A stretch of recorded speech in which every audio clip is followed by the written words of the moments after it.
Di dataran tinggi Puncak Bogor, tersembunyi sebuah telaga yang tak biasa.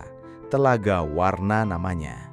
Menurut dongeng yang terdengar, beginilah cerita asal-usulnya. Konon, di sebuah kerajaan yang damai, hiduplah seorang raja dan ratu yang amat merindukan anak. Doa mereka terkabul, lahirlah seorang putri jelita. Namun, sang putri tumbuh menjadi gadis yang manja dan keras hati. Suatu hari, sang raja hendak merayakan ulang tahun sang putri. Hadiah berlimpah disiapkan, tapi ketika sang raja memberi kalung pusaka yang indah, sang putri malah menolaknya dan melemparnya ke tanah.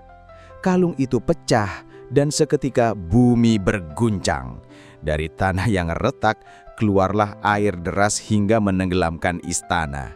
Maka terbentuklah telaga yang indah, Telaga Warna.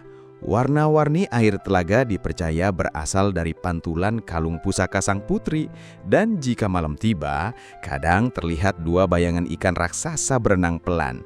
Konon mereka jelmaan sang raja dan ratu yang menjaga sang putri dari alam gaib. Sampai kini, air telaga bisa berubah warna, kadang hijau, biru, kadang keemasan. Sebuah misteri atau mungkin sisa kutukan dari masa lalu.